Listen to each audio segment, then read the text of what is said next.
micrófono así porque así se ve más estético. Hola, buenas. Regreso 3500 años después, pero ya verán porque la volada que hoy voy a hacer ahora es un poquito más elaborada. Así que, ¿qué onda?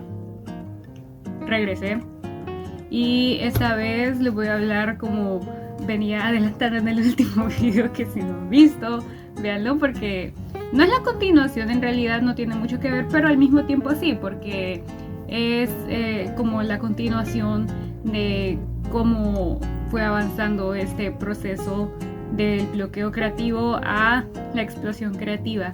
Así que el día de ahora les voy a hablar de una de mis obras maestras.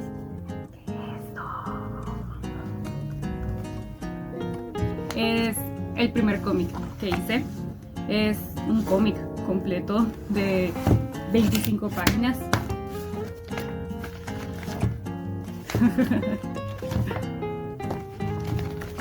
Ya lo estaré enseñando más a detalle en el proceso. Así que, pues, sin nada más que decir, vea, let's go. Esta vez voy a empezar no con el dibujo, sino con las reliquias de los principios de esa espectacular cosa a la que me gusta llamar mi opus magnum. Primero, como ya vieron, el personaje principal, mi magnífica Victoria.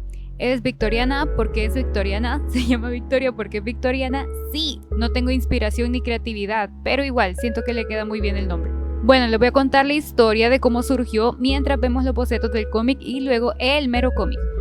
Bueno, resulta que como les contaba en un video pasado, durante mis estudios universitarios de las artes, tuve una materia llamada Cómics y Arte Secuencial, en la que en cada unidad hicimos un cómic con diferente temática. El primero de hecho era así tipo cómico, como de esos de 4 cuadros, bien chido, bien chistoso. Algún día se los voy a enseñar, lo voy a retomar también, estaba muy chistoso. Cuestión que para la siguiente unidad sortearon las temáticas y como ya se van a imaginar, a mí me tocó Inglaterra victoriana. Y al principio como que estaba re perdida sobre qué hacer porque aparte de la temática o ambientación, la historia podía ir de cualquier cosa. ¿Y de qué le iba a hacer, güey? ¿De la realeza? No. Así que investigué más que toda la literatura de ese tiempo para, pues, idea que fuera acorde a la época. Antes que les cuente qué tipo de literatura fue la que hizo el PUF. Eso es, en 2023, como ya hablé en el video anterior, salió una temporada, bueno, 2 del anime Bungo Stray Dogs. Pero en esta ocasión, la 4ª temporada es la que nos interesa, porque estaba en emisión cuando me tocó hacer este cómic. Bueno, y para los que no conocen mucho de esta serie, la primicia va básicamente de una agencia de detectives con poderes sobrenaturales. Bueno, la trama se complica mucho más que eso, pero atención a lo de detectives. Esta temporada comienza con el backstory de uno de los personajes que es como pilar fundamental de la agencia y clave en las cuestiones detectivescas, que tiene como el poder de la super ultra deducción. Es increíble, genial, me encanta, me encantó ver todo. Seguía también una parte de un crimen perfecto, que era un tipo como con un poder que tenía para eliminar todas las pistas de cualquier crimen. Entonces eso hacía como que los crímenes fueran básicamente irresolvibles. Pero ese personaje, que si podía resolverlo, lo hizo. Y decía, bueno, ese personaje, Rampo Edogawa, está inspirado, igual que todos los personajes de la serie, en un escritor japonés de la vida real que escribía cosas así de trama detectivesca. Y este se influenció bastante en Edgar Allan Poe y Arthur Conan Doyle. Regresando a la búsqueda de inspiración, encontré justamente que Sherlock Holmes era victoriano y dije, eureka, ya fue eso, detectives. Escribe épicamente una historia sobre una detective en la época victoriana. Bueno, y así es como comencé ya a planear la historia alrededor de esa idea, pero obviamente tenía que, parte de lo que nos iban a evaluar era obviamente también el arco de personaje, tipo que en esas 25 páginas, sí, 25, bueno, eran 15 si eran a color, se contara de verdad algo, que el personaje principal pasara de un punto A a un punto B. Y bueno, en la época victoriana, ¿qué enredos, problemas u obstáculos podría tener una detective mujer? Porque a Victoria ya la tenía diseñada. Ya tenía claro que quería dibujar esos vestidos, trajes victorianos con sombreros, florcitas, todo eso. Ya saben que a mí me encanta lo detallado. Bueno, y que también, para que tuviera algo diferente a todos esos detectives, vean, novelescos, que no fuera otro Sherlock, otro Dopin, otro Poirot. ¿Cuál iba a ser el impedimento de nuestra protagonista? La opción más obvia y básica, pero pues sí, no es la única problemática. También hay un poquito de... no inseguridad, sino que como que a Victoria no le interesaba esto de los casos criminales, tenía ya esa perspicacia super ultra deducción con la que podía prever o darse cuenta de asuntos que no cualquiera y ajá. pero como que no le convencía, ¿verdad? Su dama de compañía, que es más bien como su bestie, que empezó siendo como su sirvienta, pero como Victoria, ¿verdad? No le gusta. No le gustaba que fuera tan así. Ay, es que no tengo todavía claro todo eso de los backstories y todo de los personajes, pero bueno, pónganle que Victoria es de la burguesía y se mueve en esos círculos. Entonces, pues sí, tenía su sirvienta, luego se fue convirtiendo más en su asistente y etcétera, etcétera. Cuestión que ella, Lily, es la que vio ese potencial detectivesco en ella y sabía que por su posición social no le iba a ser imposible. Pero Victoria como que no le veía el punto o lo interesante en los casos criminales. Igual, ella es re orgullosa, así que no se iba a poner a confrontarse a manes así que iban a hacerla de menos porque sabía que era algo inevitable, iba a pasar y que etcétera, etcétera, o sea, el siglo XIX.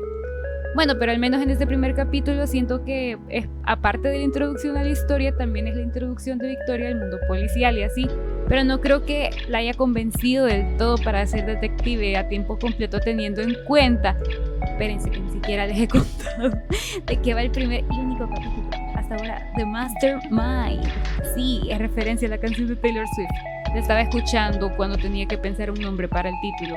Yo les digo que es que fue un momento de iluminación divina, que se me juntaron los astros a la hora de hacer esta canción. Bueno, resulta que tenemos a la brillante Victoria viviendo su vida normal como todos los días, con ese peculiar talento que a Lily le sorprendía cada vez más, intentando convencerla como siempre de ocupar su deducción para resolver crímenes. Y esta vez le mencionó sobre el robo de una joya muy reciente que había sufrido una conocida muy cercana a Victoria, Lady Margaret. Que por cierto, ese comité está narrado en primera persona desde el POV de Lily, igual que Sherlock Holmes está narrado del POV de Watson. Cuestión, que como era amiga suya y aparte sabía que esas joyas tenían un resguardo insano, quiso ir a ver ella misma a ver cómo estaba la situación y si podía indagar algo al respecto. Al llegar se encuentra con que están arrestando a uno de los mayordomos, porque le habían encontrado las joyas, bueno, más bien Sir Thomas, que era como que hagan de caso pretendiente de Margaret, había encontrado las joyas en las pertenencias de ese mayordomo. Entonces como que a Victoria toda esa situación se le hizo súper así bien rara, porque algunas de las pruebas no concordaban y aparte que el mayordomo tenía años al servicio de la casa y nunca había hecho así como algo sospechoso ni nada. O sea, podría haber tenido sus razones, pero ajá. Eso y también la sorpresa que Sir Thomas tuvo al escuchar que había más de una caja fuerte hizo que empezara a maquinar y caer en la conclusión que el verdadero culpable era el mismísimo Thomas. Y obviamente todos se escandalizaron porque what the fuck Victoria. Pero, spoiler, sí era el culpable. Hagan caso que era una situación así tipo aquella escena del Titanic, porque honestamente no sé. O sea, quizás quería hacerse el héroe frente a Margaret para gustarle más, pero, o sea, bien sin sentido. Les digo que tengo cosas todavía que no tengo bien claro, pero no sé, el tipo re estúpido, honestamente. Bueno, obviamente todos se quedaron así, ¿qué está diciendo Victoria?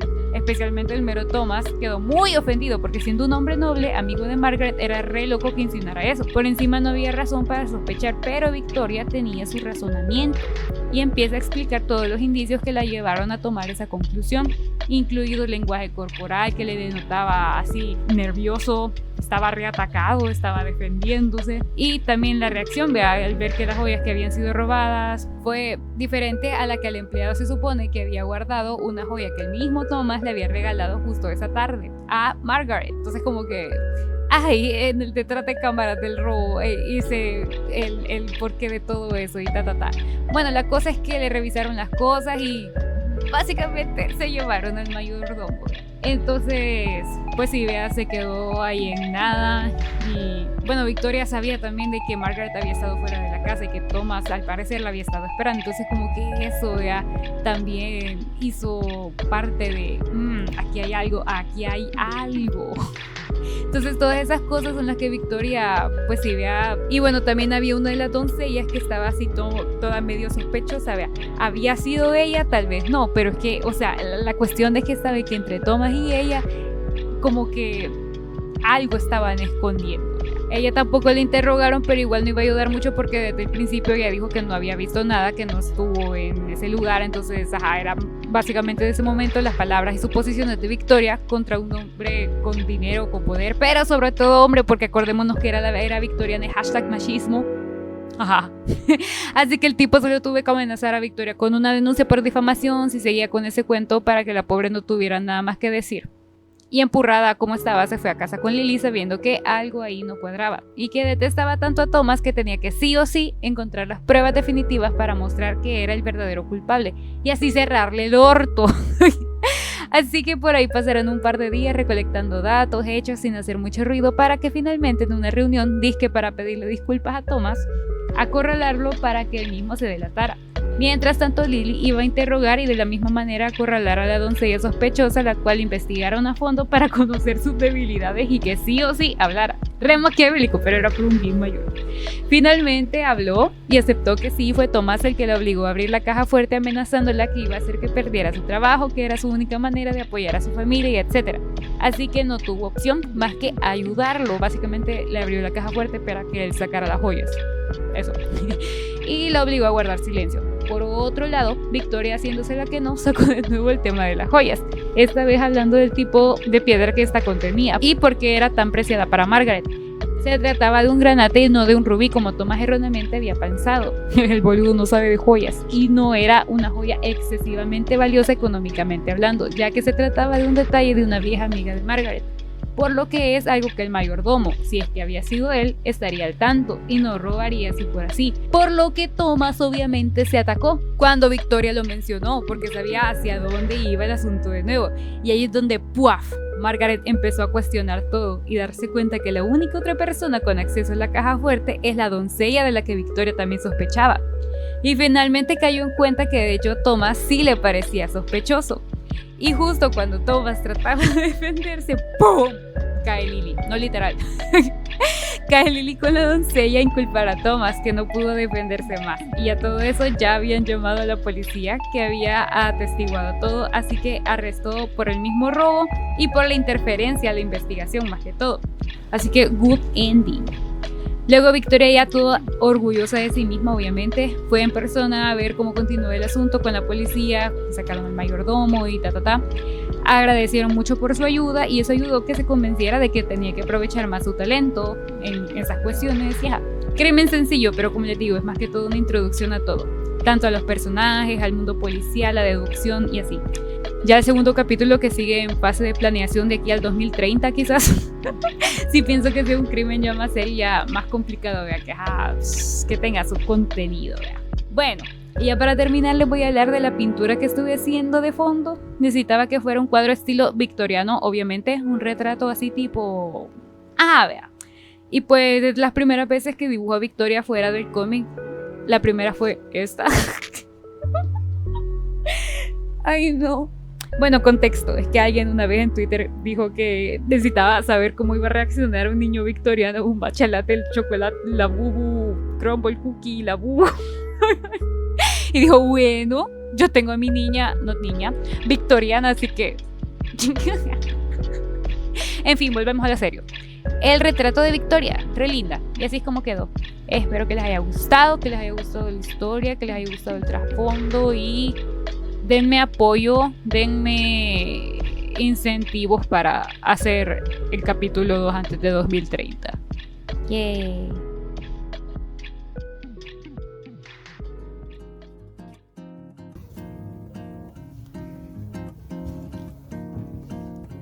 Ahí está el cuadrito victoriano, victoriana.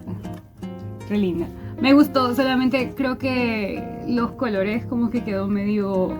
muy vibrante para lo que quería, pero ni modo, ya cosa mía que no pude mezclar bien, pero ahí está. Espero que les haya gustado. Esperen el siguiente, que también es otro de mis proyectos super wow, que y este es un poquito más complejo, el siguiente proyecto que les voy a enseñar, que de hecho ya está aquí un poquito por si quieren chusmear de qué se trata, pero obviamente en el video les voy a contar un poquito más del detrás de cámara, de el proceso de creación de todo, así que por ahora nos quedamos con Victoria y nos vemos en la próxima.